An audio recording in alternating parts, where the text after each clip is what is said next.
Hello, friends. My name is Steve, and this is episode 1 of Page Chewing with PL Stuart. So I want to thank everyone for coming by tonight to chat with us. We have some awesome guests for our first episode that I am thrilled to have with us tonight. PL, if you want to introduce yourself, and then we can have our guests introduce themselves after that.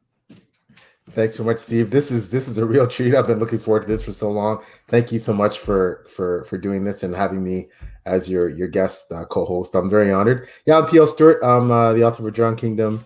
And I'm like I said, I'm so humbled to be here today. So thank you. Sean, if you want to go next.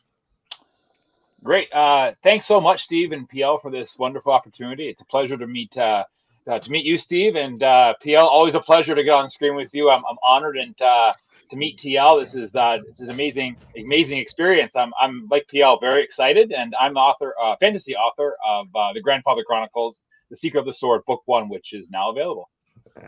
Yeah. Just no, I got it. I'm sorry. I had to do it. I had to do it. I couldn't help it. Right. Thanks, PL. That's a beautiful cover. And look at that at the back. Yeah. I love that. I know. That Isn't that awesome? So cool. That is awesome. Yeah, I know. Oh, that's brilliant. Yeah. Well, you guys are too kind. Thank you very much, PL. Thank you. And TL, if you want to introduce yourself, tell us about yourself. Well, pretty much echoing what everybody else is saying. Thank you guys so much for having us. It's a really fun experience. My name is TL Coughlin. I'm from Ottawa, Canada, and I'm the author of Us and Them, which is a YA science fantasy. So I'm a YA science fantasy and science fiction author.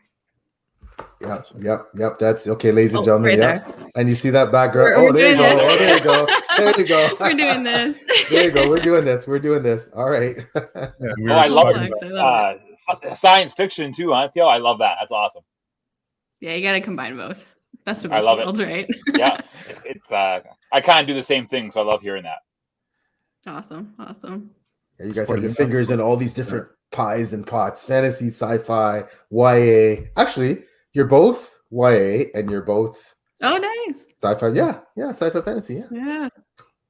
We gotta get it. I've always loved like the paranormal and science fiction, right? I love fantasy because like the world's the limit. You can tell so many great stories, and when you bring science fiction, as I'm sure TL knows, science fiction and paranormal stuff into it, it's a great combination.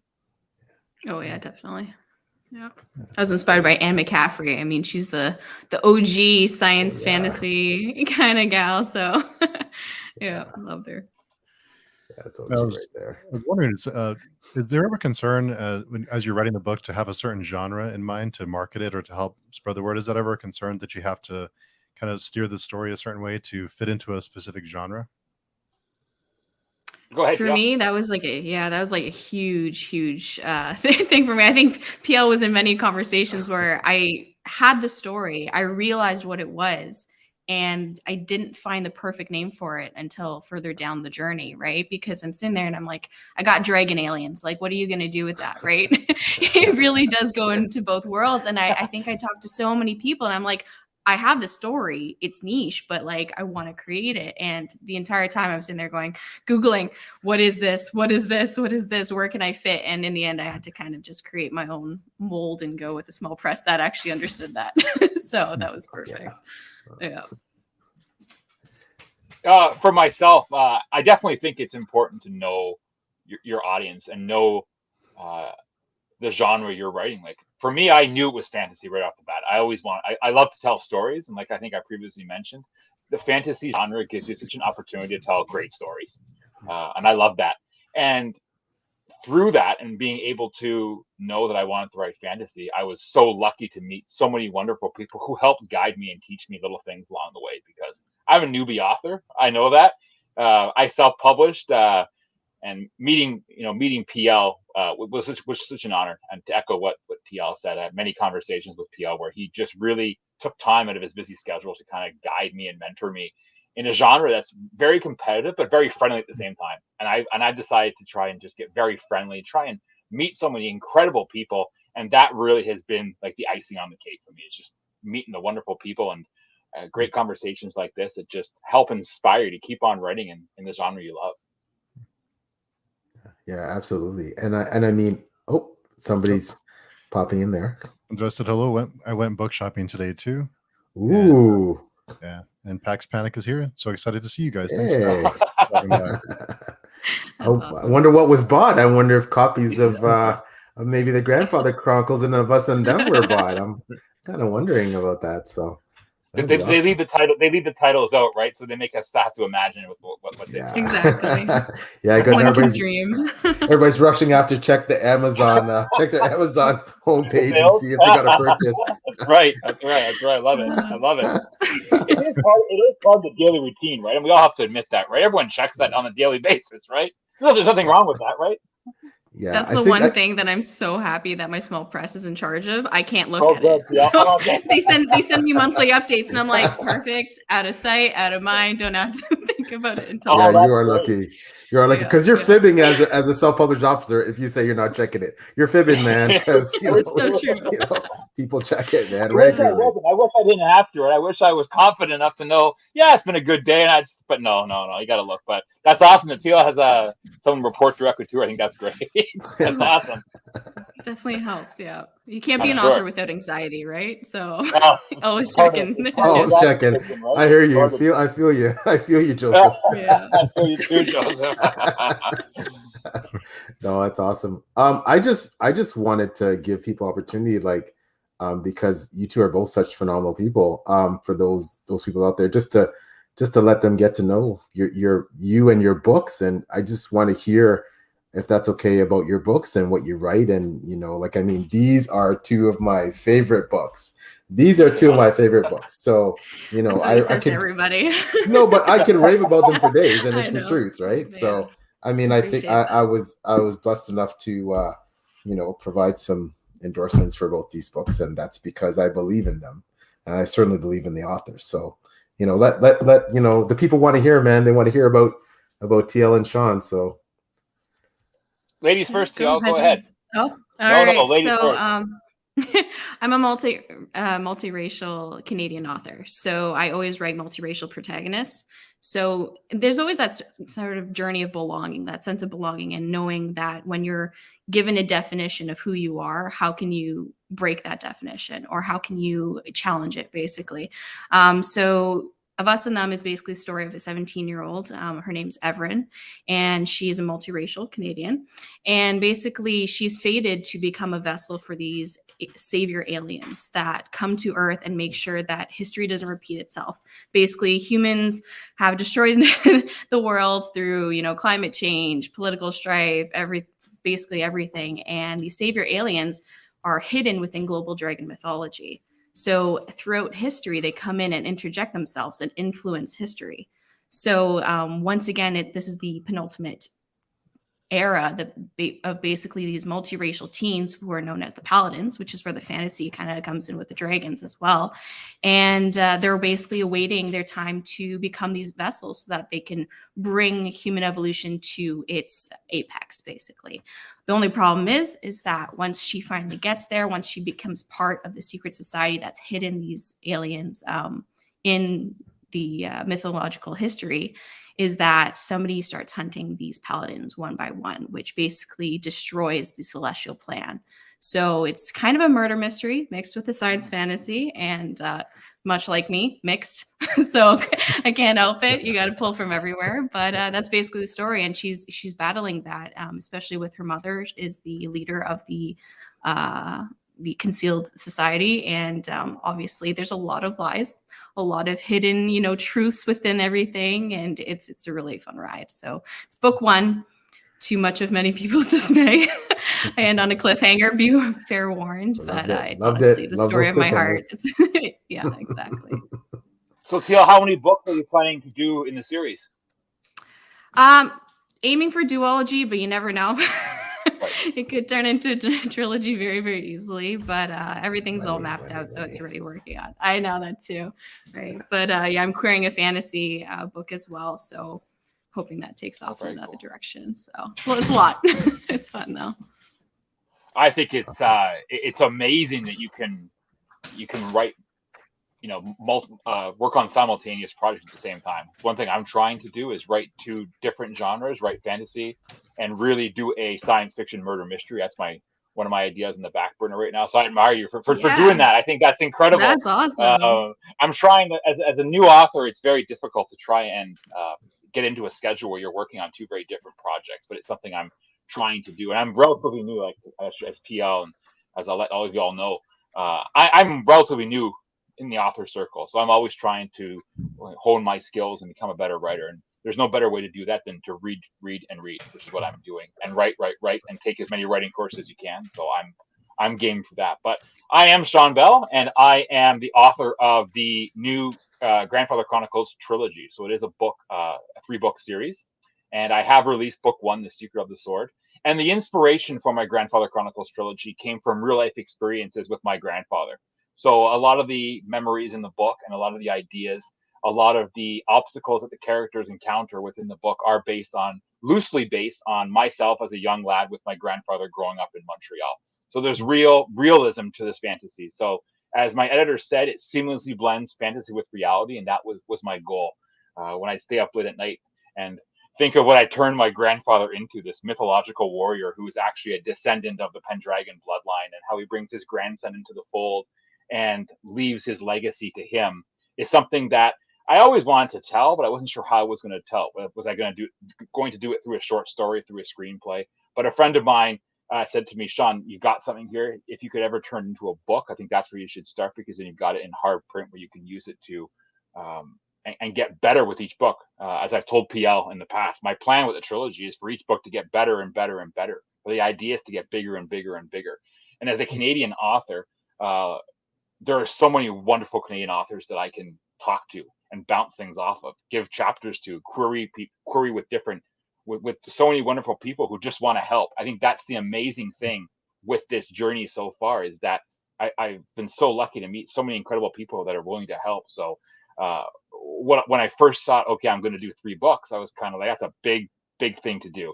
And after finishing book 1, I'm like, do I really want to continue with the trilogy? But with the inspiration and the wonderful support I've received from so many great authors and so many great people, it's helped inspire me to keep going. And a lot of people have mentioned to me one of the hardest things to do was to take these loving memories I had with my grandfather and to turn it into a fantasy book that connects the family to the Arthurian legend of Excalibur in a very different kind of spin. So it's been an exciting journey, and it just keeps getting more and more exciting. So I love it.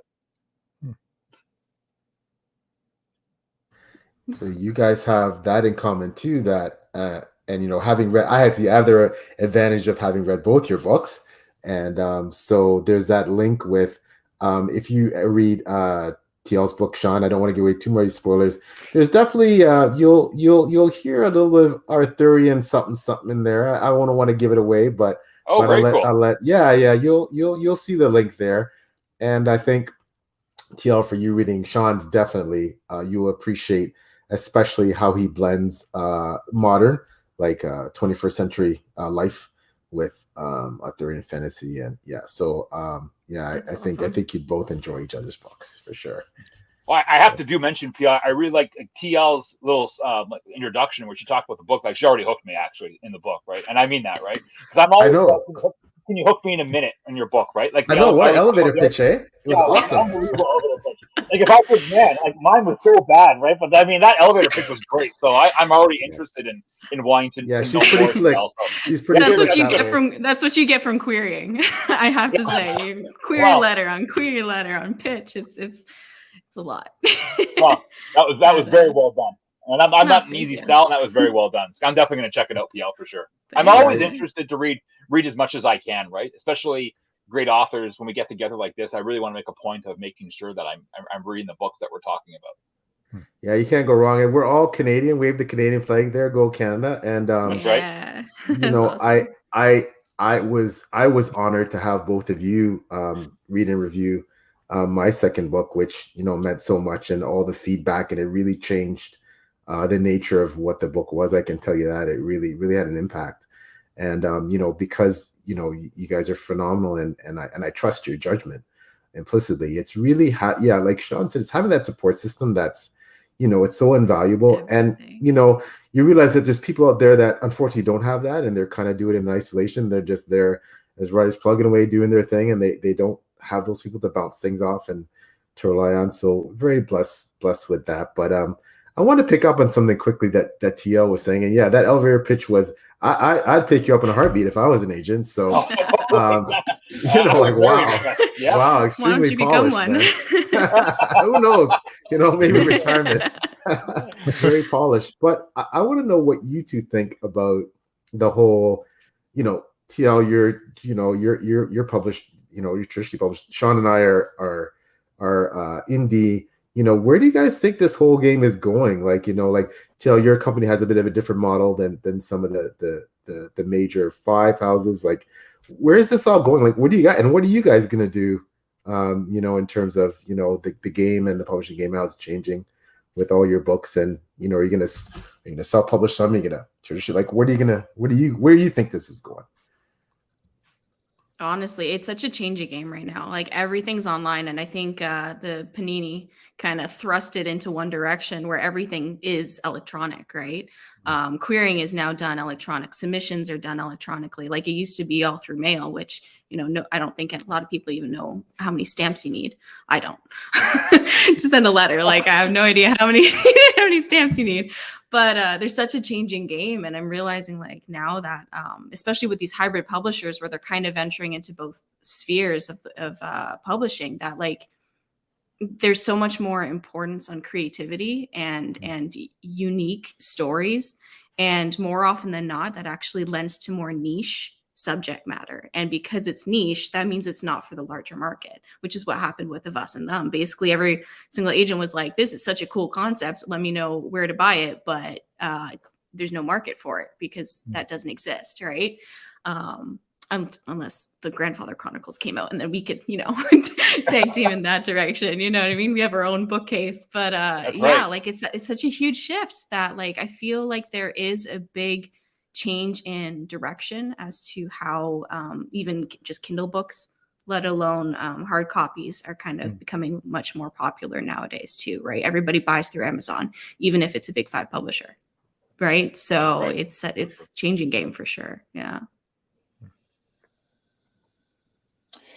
Speaking, I'm sure PL can weigh in on this, TL, and I can't talk with respect to traditionally published because I haven't even had the option yet, or even I know what's involved, but I think, to echo what TL saying, the landscape is definitely shifting. I think you're seeing a lot more independent authors take it amongst themselves to try and do the work themselves, get published themselves. The one thing I'm finding, and I'm anxious to see if PL agrees, is that as an indie publisher, it's difficult to reach a lot of people. Traditional publishers have contacts, they have resources and teams, things in place that can help get your book to a larger audience quickly. When it comes to indie authors, or like myself and PL who publish with Friesen Press, where it is a very much give and take, it's going to be about how much you put in. I don't know, and TL might be able to answer this. When you hand off your script to a traditional publisher, what do you do? I mean, are you able to kind of sit there and they do that work for you, which I would love. I mean, I'm up every night till 11, 12 working on marketing strategies and ways to try and get the book out there. But I really believe that, and this is just my opinion, that I think the publishing houses and agents just have a wider variety of audience that they can get your book out to. It's just a question of, they see so many books and so many manuscripts on a daily to monthly basis. It's just selling them. And I think it comes back to the elevator pitch. Can you sell them your idea in 30 seconds or less? If you can, and you get it on their desk, maybe you have that chance. But I think the indie publisher has caught up because they're willing to work with people who want to put the time in to get a product that's professional. Granted, it is very much about how much time you're willing to put in. And I emphasize that for people who are thinking of self-publishing, because you do have to commit a tremendous amount of time for that. So that's where I'm at. And I'm sure like PL and I have had this chat on many occasions, is that it's all about the time and effort you're going to put in. If you have the time and effort to put in, going the indie route is good for you. But I do think the reach that publishing houses and agents have really will make a difference when you're trying to market your book down the line. Absolutely. Yeah. Like the audience is super key. So my small publisher, Darkstroke Publishing, they specialize in dark fiction. They kind of do like an in-between model where basically they do all the editing, everything's paid for, everything's done for me, except for marketing. But Oh, what is now huge and more common is that even with the big five publishers, you still got to grind. You still have to do a lot of the marketing, not to the big stores, not to exactly what you're saying, like the audience necessarily, but to continue to do the let's TikTok videos, Instagram posts, promos, ads, and stuff like that. Again, it's what you put in. So like my big dream is very still to be with the big five because of that distribution, right? Sure. That wide set distribution that, especially in the young adult world, it's such a that's like the coolest thing to have, right? Agreed. Is to have that reach, right? And I find that independent, like indie adult books have more of a pull because there's a lot more of that audience that's really receptive. The young adult sphere, a lot of them are kids. They don't have access to Twitter. They aren't like, well, I mean, they do, but not to the degree that we'd want, where they're purchasing their own books versus, so I really believe it's also audience based too, like which genre and which age group that you're aiming towards. But yeah, like I still have to put in a lot of work with the marketing. It's basically constant post. Got onto TikTok recently. That's exhausting. It's fun, but exhausting. You got to be in the mood. Holy you heck. really do. But, yeah. And TL brings up a great world. point. I just wanted to, because I forgot to mention one thing TL mentioned about the age group, right? Like Facebook and these big online social media companies, if you do advertising with them, you can't even advertise to people under 18 now. So you are losing that big gap from like the young, like you're saying, the young adult, the 12 to 18. So that's a great point, which is why I just think it's up to for independent authors to get into. You got to get creative. You just got to get creative. Exactly. Get on radio stations. Get out there. Get into these small little stores. Approach mom and pop stores and try and get in there. Try and create events on your own, because that really, I think, is what it's all about. But like I said, it's all about the grind. That's what I keep on saying. Yeah, it's all about the grind for sure, and I totally agree. I mean, I have a lot of writing friends that are traditionally published, and many with the big houses. Actually, there's one that I don't want to speak for, take away her thunder. She'll eventually be on with Steve and I as well. So I think she's going to have some really interesting perspectives because she's an iconic writer, and and she has to do quite a bit of work marketing her books herself. That you would think that someone with that stature wouldn't have to that degree, but no, it's TL is exactly right. The game is changing, and 30 years ago, it wasn't like that. The burden was not as much on the author to market their books, regardless of traditional or self-published. Obviously, self-publishing goes without saying, but I think what the big five houses can give you, again, as Sean pointed out, is that scope and that reach and that distribution power, negotiating, and if you have the right agent, negotiating foreign contracts and that stuff. That's you. It's really hard to get that unless you have that platform. On the flip side, and Steve and I talk about this a couple of times. You see now that when it comes to publishing, writers now over a long career, I think will do the pendulum thing, go back and forth. They'll fully published with trad, they'll do hybrid, they'll do self, they'll go back. This series, oh, you know what? This series, I don't want anyone to edit it to the degree that I feel the story is different from what I want. So I'm just going to self-pub it. This one, I'm going to shop it to, my agent's going to shop it and hopefully get picked up by some imprint of DAW, etc. And it's all like, I think it's it's not a one size fits all model anymore. It's about, this is what I'm writing. This is where it fits. It best fits in a hybrid model in terms of, the sales I want to get, the market, how expediently I want to publish, how much work I want to put into marketing and distribution. So it's very much, people are making these choices based on the particular books they're writing and the series they're writing, the genres they're writing. And that's where, you're seeing that, you have authors that have books in multiple different publication modes, right? And you're like, oh, I went to Chapters looking for your book. I couldn't find. No, that's because it's not there. It's completely solo. Oh, I this one, but your other book's there. Yeah, well, that one is published trad. So, but something else Sean said is key is for all of us self-published indie.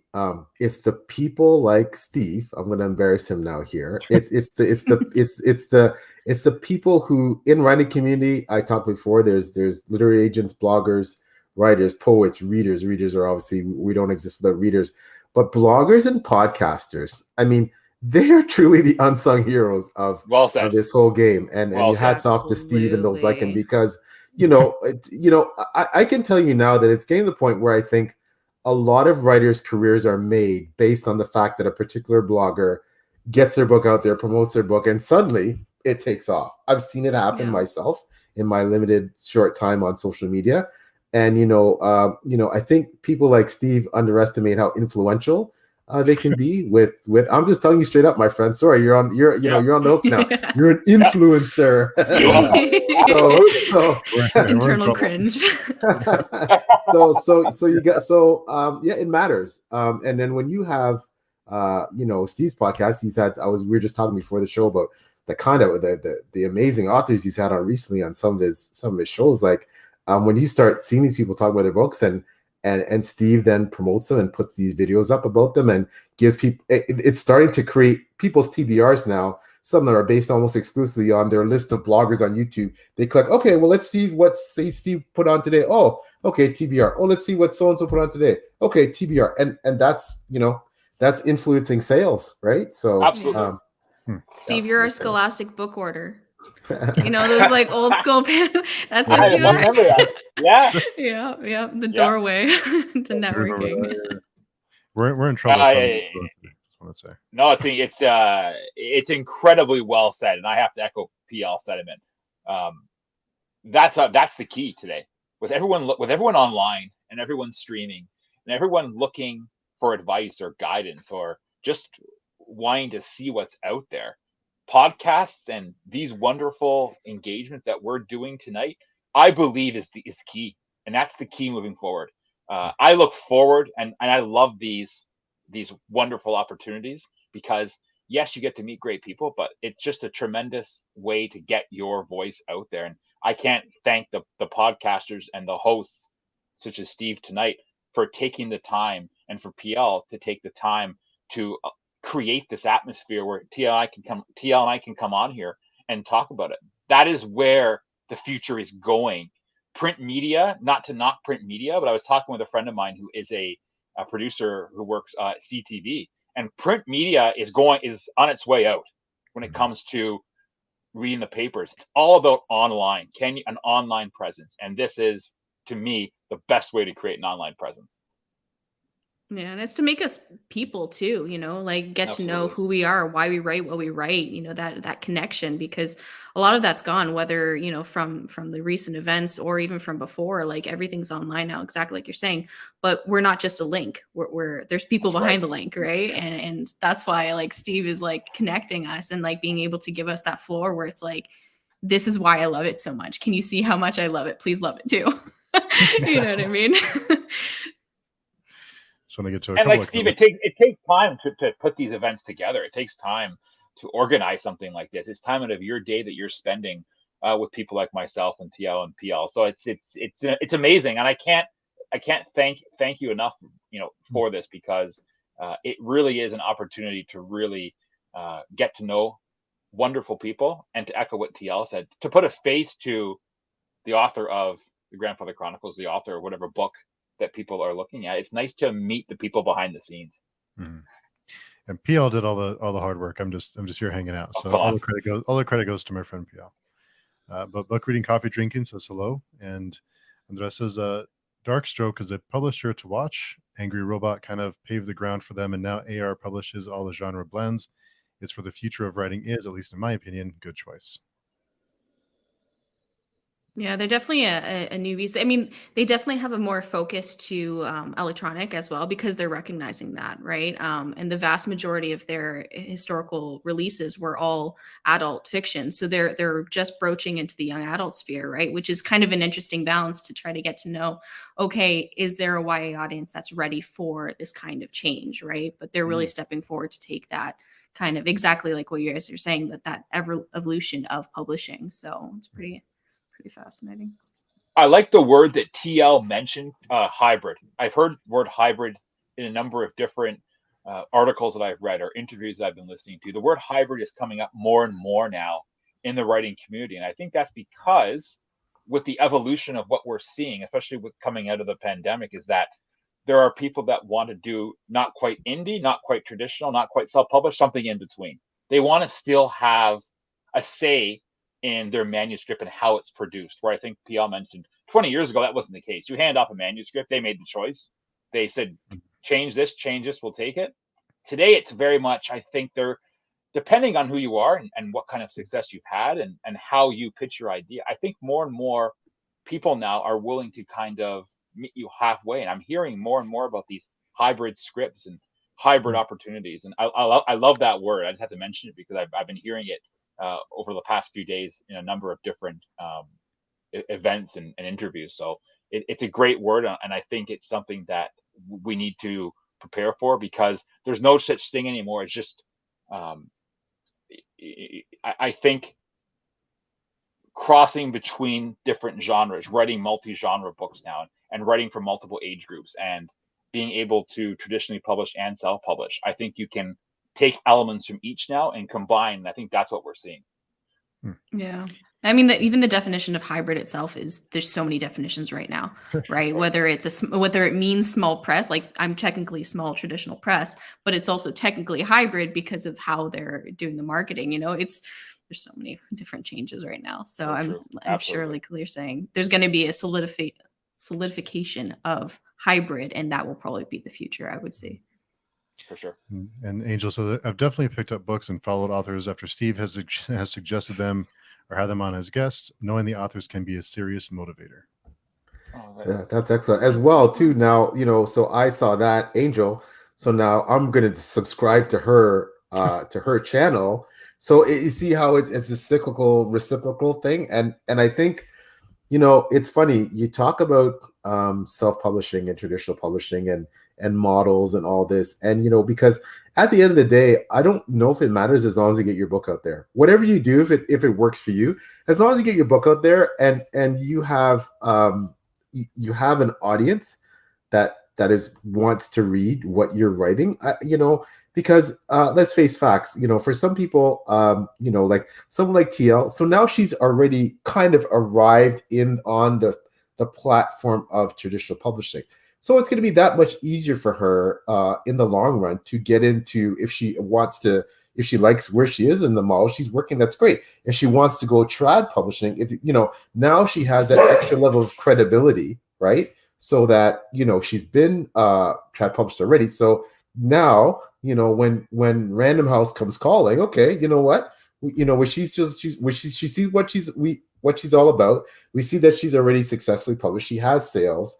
She's obviously extremely slick with the marketing. I mean, look at, if you see that background there and you look at the cover of her book, right, and you look at how, it's pretty slick, right? So same with Sean, same thing. Okay, he's self-published, but now again, you look at his cover, he didn't put out something that was half rate, right? He put out something that was extremely professional, was exceptional, and it's going to get the notice. So if Sean gets an agent, and then when an agent asks, hey, what do you got out there already? Well, this is what I have. I already have this many sales. I have, this is my social media presence. I have those things. Agents look for all those too, right? Agents now look for, how many followers do you have on Instagram, TikTok, and Twitter? What's your social media imprint? What are your sales? Those are all things that information that publishers are going to want to know. So, that those things all matter, right? And I say this again, that traditional publishing is not for everybody.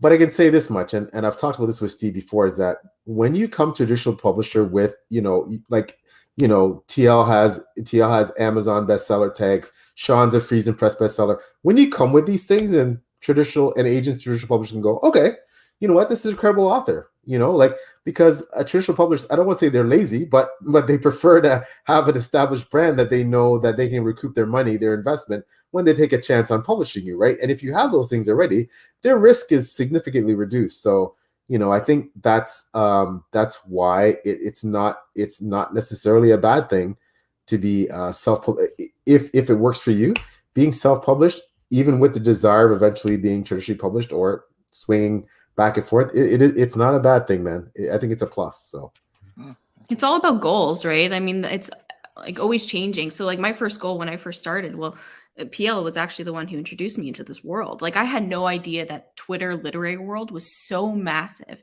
and so influential. And he's like, create your author platform, get in there, start talking, start doing. My first tweet was, why are there global myths of dragons all throughout the world? You know, sure, it could be dinosaurs, but what if it's not? And that was what stemmed my book, right?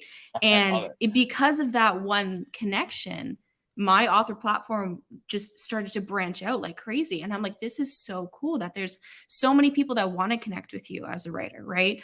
But yeah, initially for me, like I wanted to see my book. I just wanted to see it in print. That was the first goal. Then the second goal was, you know, I kind of want to see it in my local chapters, the one that I grew up in, you know, the one that I like had my first dates and coffee hangouts and, you know, all that stuff. And I saw it and I got it there and I sold out immediately and I had to replenish it, which is so cool. But it's because people knew me. And now my next goal is, you know, get hopefully Big 5, you know, hopefully get Nation, hopefully make that next step. Right. And of course, I did have to adapt my next manuscript to become more commercial, but it was still a story of my heart, right? I mean, especially now that they're, you know, focusing on BIPOC authors and, you know, underrepresented voices, like having that standpoint was so awesome to be able to say like, hey, my story exists and this is where it can fit in, you know? So even that's changing in the traditional sphere, you know, like all these niche subjects are becoming no longer niche. It's becoming, you know, part of mainstream because they're realizing that readers are voracious. You know, we want everything, everything that we know and what we don't know, right? So, yeah. I wondered from the outside looking in, I wondered how, because all of you mentioned a little bit about going to mom and pop stores and trying to get in, you know, learn the community and get the book out there. How different is that now with the pandemic and during the pandemic, and now that it seems like we're hopefully on the downslope of that. But how has that changed over the past couple of years? Is it getting easier, or is it still, because of those restrictions, still hard to make those connections?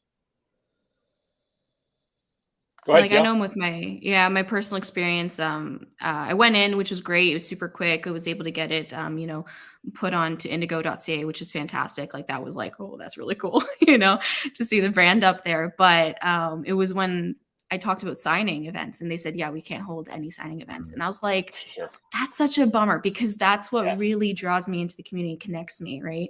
Luckily, like a local magazine picked me up.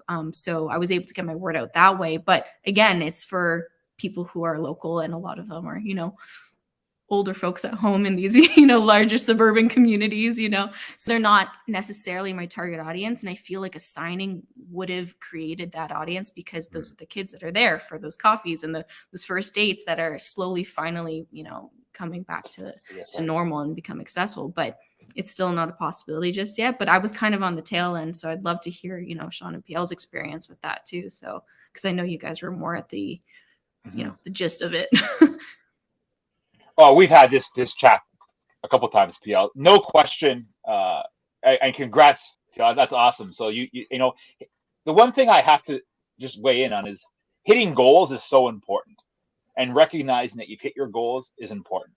One of the things I'm definitely guilty of throughout this entire journey is not staying true to one of the taglines that I use, and that's enjoy the moment. Enjoy the moment. Enjoy that moment of getting it into your local coffee shop. Enjoy that moment of getting it into chapters. I haven't. I don't know if it's been the pandemic or if it's just been the incredible journey and the scope of what I myself have been trying to do with the book, but I haven't enjoyed those moments. And they are good moments. They're goals to enjoy. I can definitely say that it was pretty incredible to see my book on the store of my local chapters, as TL did. But I was very, very disappointed to hear that they're not doing author signings, and they're still not doing it in the near future. Author signings to me are key, especially in your local community. It allows you to connect with people like we're doing right now, meet people, talk to them. I'm very lucky that I have a number of small gift shops and small little stores that have agreed to take on my book, and they're selling it. And the one that I've been going to for over 20 years down the street from me, to see the book to see my book in her store is amazing. And it hasn't really hit home with me yet. And it's because I think it happened during a pandemic when you didn't go in to kind of introduce the book. You just went in and dropped off the books. And that was your moment. It was finished, right? And it's done very well, but there's nothing else, right? I was supposed to go into a local brewery. Again, that didn't happen. And That's fun. but you want people to go in. The book was going to be there, but no one's going in, right? And no one's going to know about your book. I mean, it's wonderful that these businesses were able to do home delivery, and the small mom and pops had to do something because they weren't getting anyone in the stores, right? But no one's going to know about your book through a delivery service, right? They've got to get in there and see it. And I always think if they were able to get in there and see it and see you behind the counter with the books, it's just going to add that much more to the experience. So to kind of answer Steve's question, it's tough out there right now to put a face in these mom and pop stores. It's getting a little bit better now. I can't speak if PL and if PL have heard anything different, but in my local community, at least, they're starting to kind of lift restrictions and allow people back into these local establishments that really are, like, they have an essence of our community. They really are the essence of our community. And I think that's important. But with respect to chapters, and the last time I spoke to chapters 3 days ago, they still weren't doing local signings. So that was like, that's like one of my big goals, to go into chapters and to sign books and to sit at this table. I don't care if anyone shows up, but I want to be in there at least doing it, right? And that hasn't happened yet. Exactly. I know PL and I have had this conversation many times, but we got to just the wonderful thing, just to end on the Twitter comment that TL made, is that I was extremely nervous to hop into the Twitter community because I had no idea what to expect.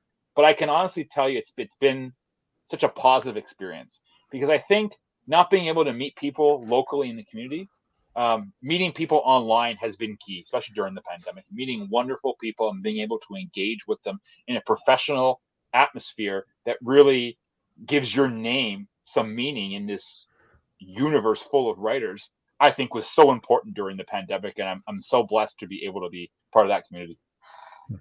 Yeah, I hear. It was, I don't easily get despondent or down or heartbroken. I think I try to be a really positive person. I think I am by nature, but I try. So, we had, one of my colleagues from work, four of my colleagues from work started a brewery, a craft brewery. It's extremely successful in the Sarnia area. They had it all set up. We're going to do a book launch there. We're going to sell swag. It was going to be huge. A lot of my work colleagues, it was going to be fantastic. Pandemic, right? We had a similar one planned for here locally in Chatham, where I am. Pandemic. We're going to do one in Windsor, where I work. Pandemic.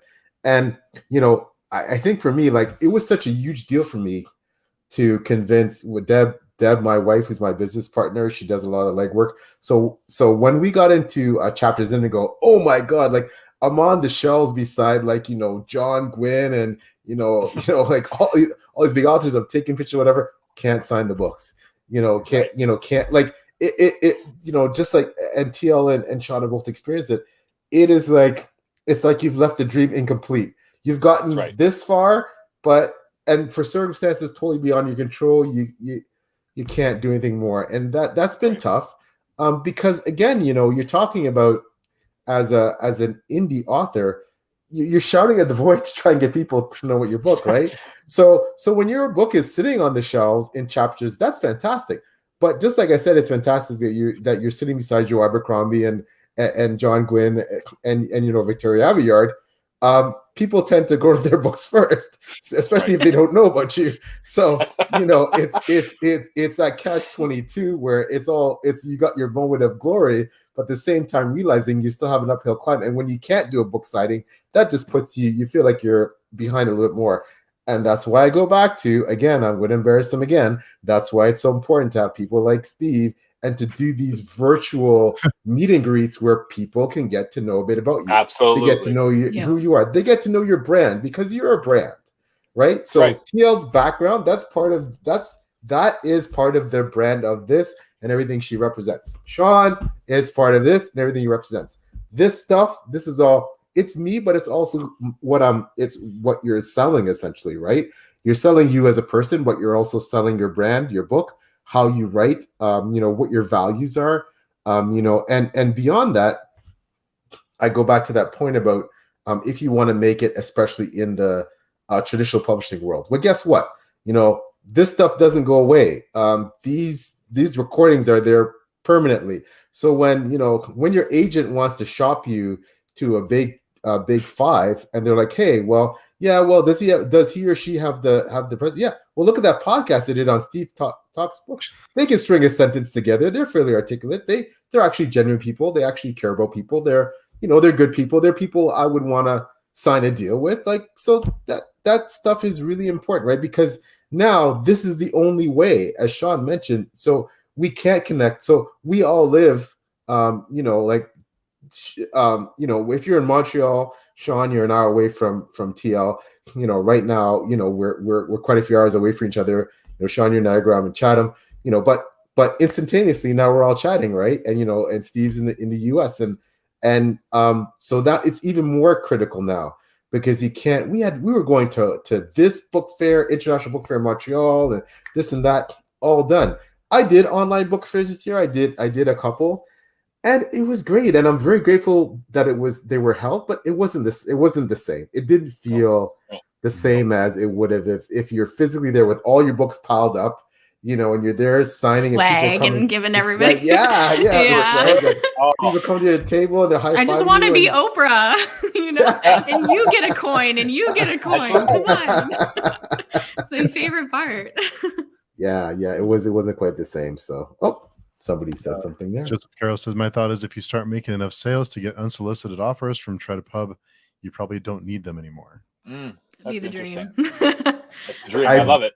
I bring back to the example of Evan Winter, who Rage of Dragons and Fires of Vengeance, who became a Reddit star, got a lot of hype, published his book SelfPub, and then eventually built up that following.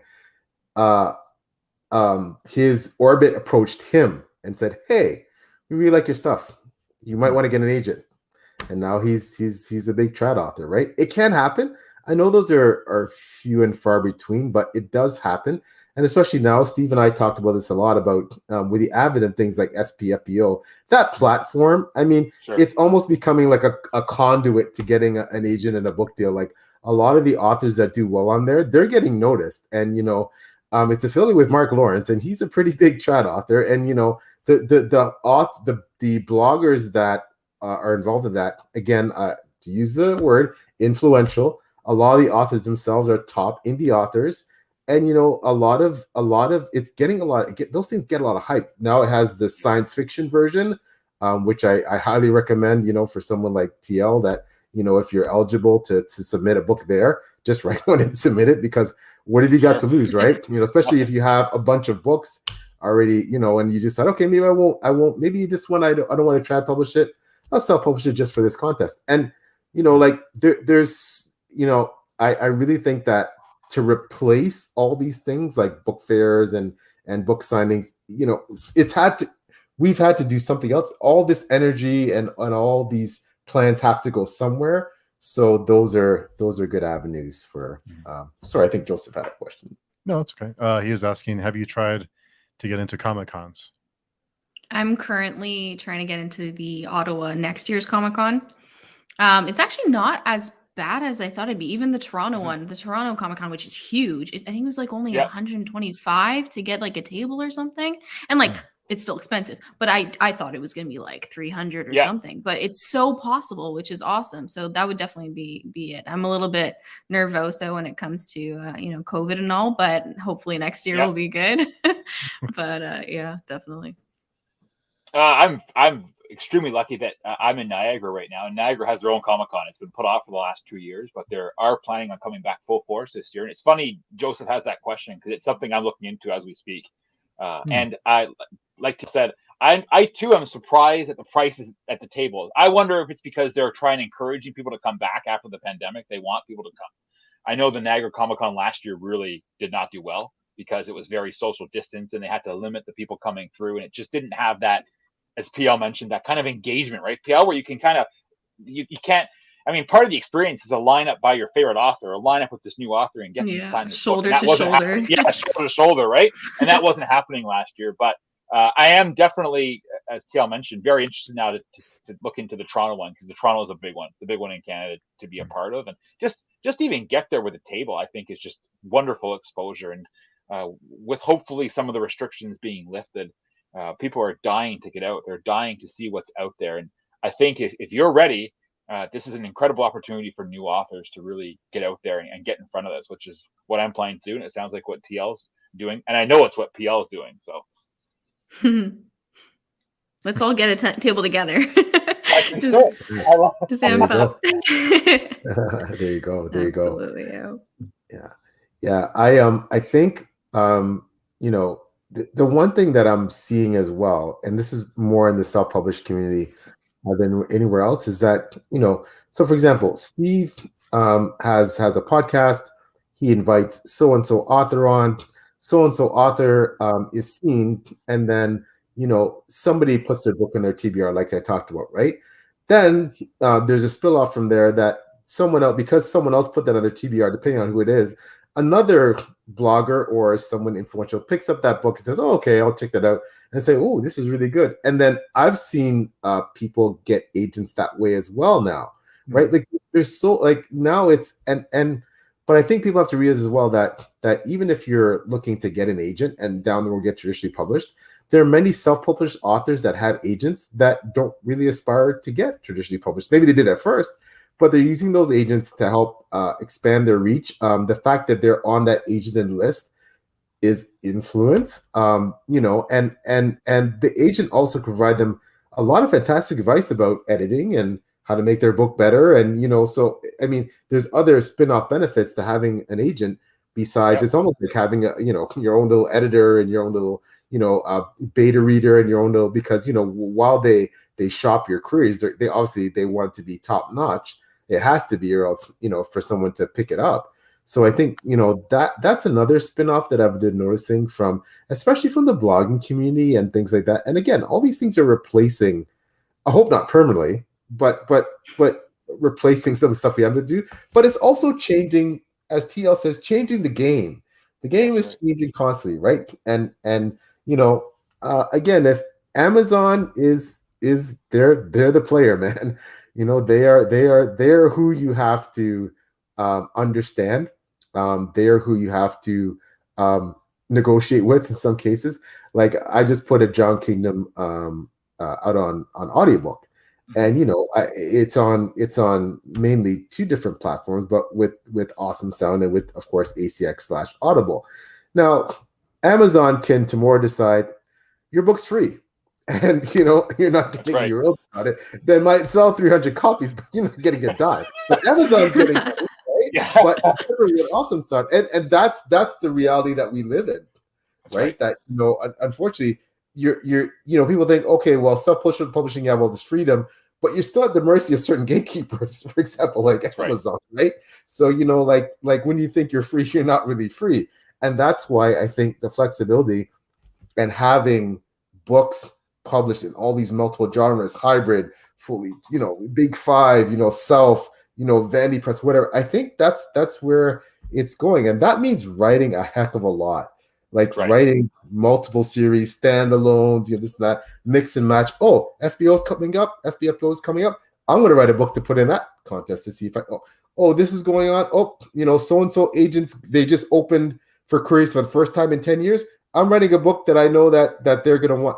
Like, so I think it's going to be a lot more strategic now in and people are already doing this. I'm not saying it's not already happening, but I think that going forward, it's going to be much more strategic and in some ways more complicated, but also a lot more fun, you know, in how we're doing things. Sorry, I see a question down there. No, it's okay.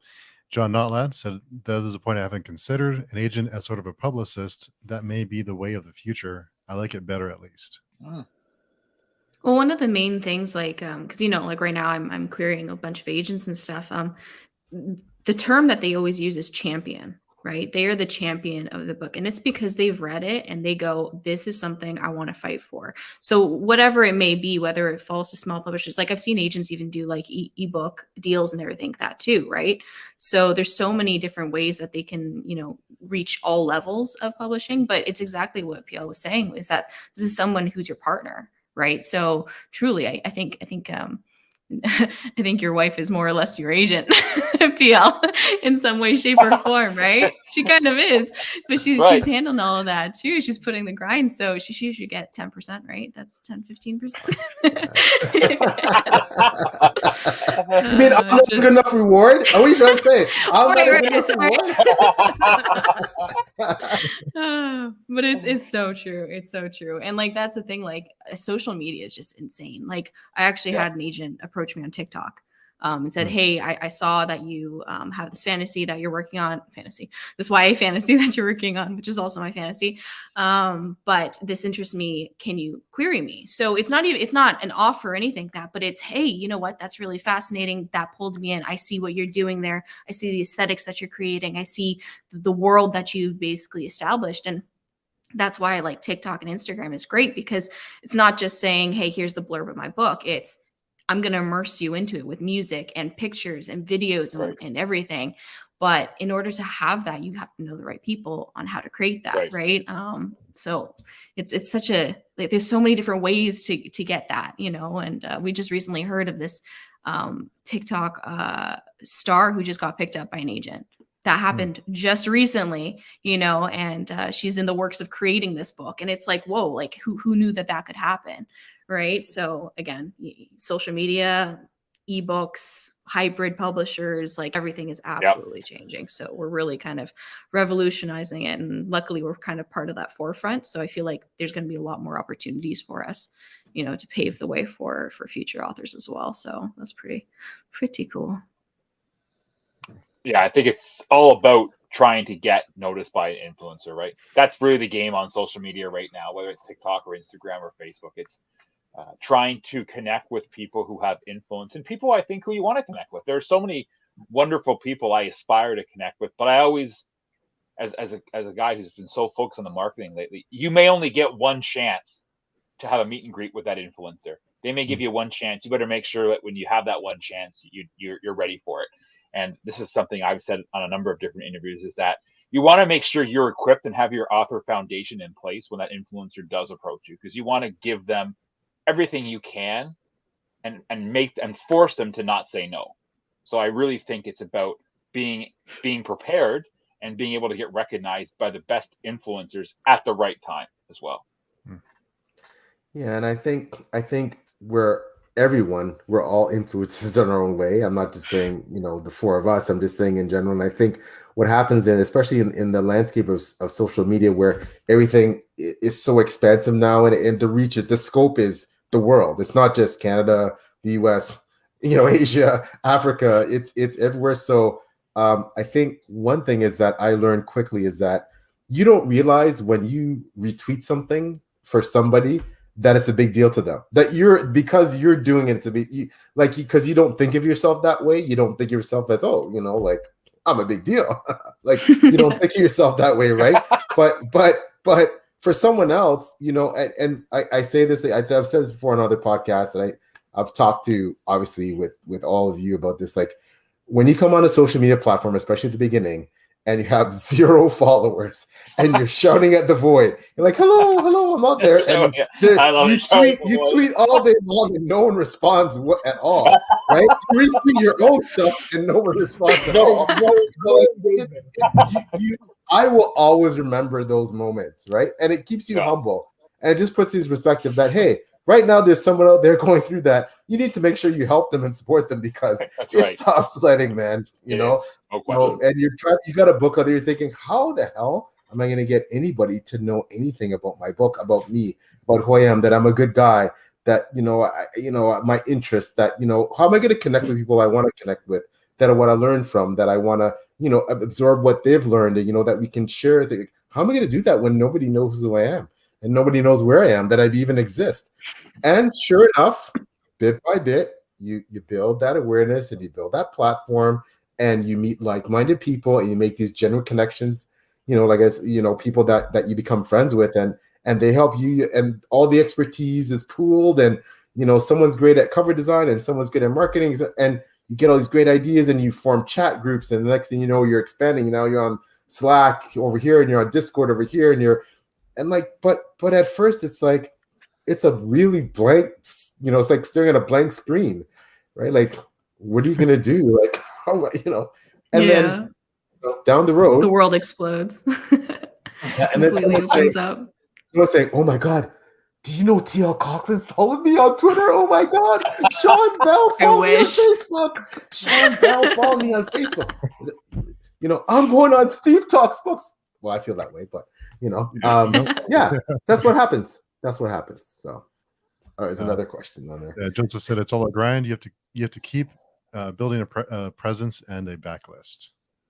Exactly. I think like one of the coolest aspects of Twitter is that it's truly global, right? Like one of my best friends who's on the literary journey, she's right now agented, she's going on sub, you know, we're all part of the Spaghetti Throwers. That's our writing support group where we throw it at the wall and see if it sticks. There you That's go. the I love Spaghetti it. Throwers, right? Yeah. But she's my best friend. She's in Sweden.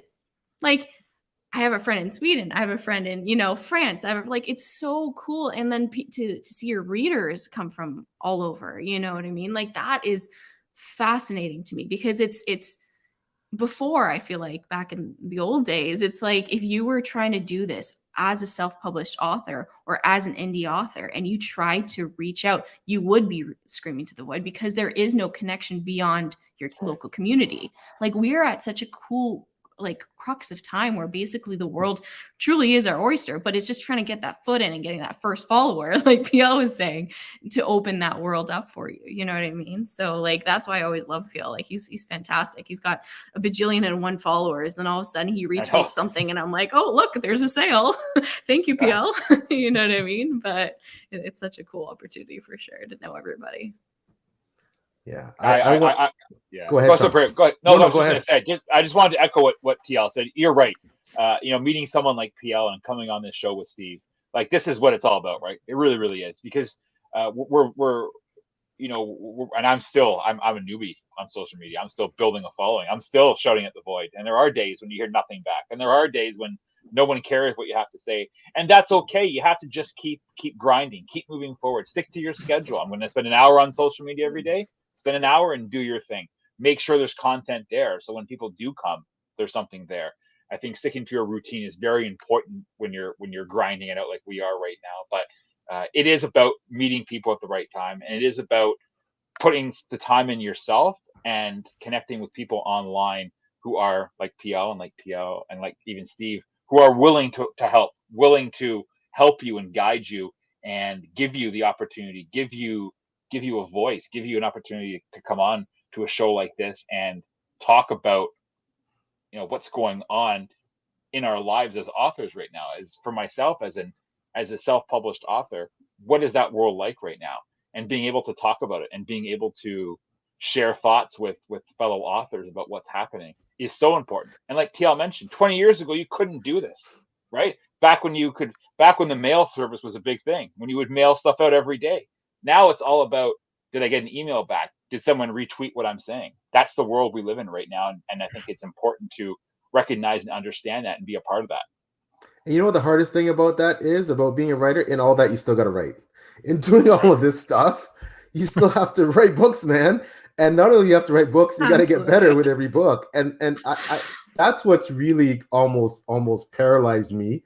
I'll be straight up with writing my book too, because I was like, okay, I have to keep up with my friends, my social media friends, the people I care about, the people who supported me, who I support them, to make sure that I'm on top of supporting them and tweeting their stuff and helping them with their marketing. And they help because they help me that I'm beta reading their books, they're beta reading, like all this other stuff that I'm doing book tours. I'm trying to replace, like I said, the lack of all the physical press, like. So you're doing all this other stuff, right? All these what I call writing associated activities that have nothing to do with writing, right? And then you got to write your book, right? And you have to, and then the pressure's on because, okay, we're all writing series, right? So you damn better be straight. That book 2 better be better than book 1, right? So and you feel that enormous pressure, like, oh my gosh, like how am I going to do this? And that can be crippling, right? But it's also a challenge. It's also a challenge to step up to the plate. And I know for certainly for my colleagues down here, Tila and Sean, they're definitely going to do it, and I'm really stoked about their next books. I hope that my second book is better than my first book. I think so, but it's for the world to decide. Thank you. Thank you. I mean, like the first one was already cool enough, but the second one is like, whoa, this is awesome. Oh, well, thank you. Oh, I yeah. appreciate that. Oh, we got the special comment. It's Taylor's here. Oh, I agree. PL's second book, is the world ready for it? Well, they better be, because it was something else. I'll agree with that one. And I love Authorin. I'm a huge fan of Authorin. I love his character, and I know he isn't the nicest guy, but it doesn't matter. And I've always said to PL, like, he's a character that I can get behind. So that's why I love PL's books, and I can't wait for book 3. I'm lucky enough to already read book 2, and yeah, it's incredible. Absolutely. Nice. And I think, Sean, I think you have other commitments. I don't want to keep you too long, because I think you have to run pretty soon. But I wanted to ask you before we go. There's something I like to ask all the guests that come on, and I've already asked PL this question. But if you can tell us if both of you can tell us what your first jobs were. Go ahead, TL. I can't actually say. Due to privacy reasons, I actually can't say. But it was a very run-of-the-mill 9-to-5 job where basically I loved what I'm doing, but at the same time, it wasn't touching, the passionate part of me that has been like that kid in the library smelling the books. You know what I mean? Like, I'm not that weird, but you know what I think you guys can all identify with that too. It's just having that passionate that was just brewing behind the scenes, and then knowing that like this 9-to-5 job was very satisfying. It was extremely gratifying when it comes to what I was doing and still doing right now. But truly, like, having 2 jobs right now, I mean, as much as it's a lot of work, it's extremely fulfilling on both ends. So yeah, sorry I couldn't be too descriptive there. Okay. So first job, my very first job, Steve, that's what you want to hear? Yeah. Pizza Hut dish pig. I was a dish pig at Pizza Hut, and I was a dish pig back in the day when you had to earn your respect as a dish pig, right? You had no respect. The toilets were clogged. That was your job. Okay. Like you were the guy. You were the guy that pretty much had to. You were the guy that everyone went to. That I don't want to do it. Dish pie is going to do it, and I did it, and I was there, and I, you know what? It was such a fulfilling experience, because it taught me the value of $1. You really looked at your paycheck and you went, man, I earned that today, because I was. It was just. You're covered in filth, but you're fulfilled. I know it doesn't seem like it was fulfilling at the time, but it helped. It really helped me stand on my 2 feet. I wanted a car. I wanted a Mustang. I wanted insurance, and all my friends had their parents pay for it. Not me. My mom was unbelievable. I mean, her family helped inspire me to write my book. But she said, "Sean, you want your own car? Go out and get a job and put insurance on it." So that's what I did, and it was my first job, and I've worked many jobs since. But I'll always remember my days at Pizza Hut. It was kind of like my understanding what it's like to be part of the wheel, if you know what I mean. Prepared to be an indie author, marketer, publisher. Exactly, the grind, right? You can do everything, right? Like, no job is too low for you. When they're throwing, I should write a memoir, right? I was watching a show the other night based off this guy's memoir, and it did very, very well, called The Tenderheart on Amazon Prime, right? And his book was a memoir, and it's gone viral, and it's just him and his family and the experiences they had. So that's something that's awesome. That down the line is we all should think about writing memoirs. I think that would be an interesting thing to get out there. Yep. And so before we run, I wanted to ask, so for readers who want to get in touch with all of you, where's the best place to find you? Sure. Bill, you want to kick us off? Sure. Yeah. So you can find me at TL_Coughlin on Twitter and Instagram. But my website is www.tlcoughlin.com. Basically, you can find us and them everywhere. Amazon, Indigo, anywhere on the website. Yep, around there. Yep, thank you. And I'm also releasing an audiobook soon narrated by Natalie Naudis, who is the narrator for Victoria Aveyard and Marie Lou. And I snagged her on TikTok once again, making those connections. So that's coming out this summer. So I'm really, really excited about that. So you'll be able to see updates there. Awesome. Congratulations, Teal. That's amazing. For Congrats. me, it's at Sean Bell, Sean R Bell, actually, all one word, author. I'm on Twitter, and I'm on there all the time, every day. So, and I always love interacting with people and meeting with people. But the best way, I always tell people, if they're looking for more information about me or about the Grandfather Chronicles fantasy book series, is to visit www.thegrandfatherchronicles.com, and there's links there to all the social media, whether it be Twitter, Instagram, Facebook. There's also an opportunity there to email me directly, and I love to respond. It's unbelievable over the past month how many emails I've been getting through social media and through the website. So it's awesome. I love meeting new people, and I love doing events like this. They're the highlights for me. In a world right now that's I think we're starting to come back after the pandemic, but as a self-published author, it is a grind. But when you meet so many extraordinary people, and when you come online and meet great people like I did tonight, it makes the journey worth it, and I can't wait to keep it going. And PL, where can people find you? I think he's frozen. Oh. Yeah.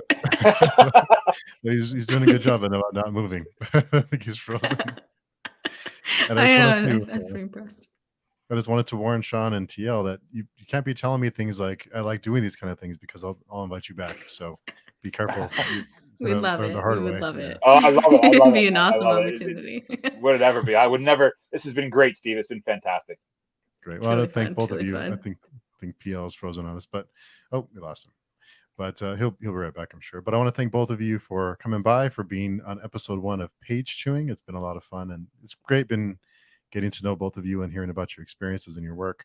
And I'll be bugging both of you to come back soon. So thanks so much, Steve.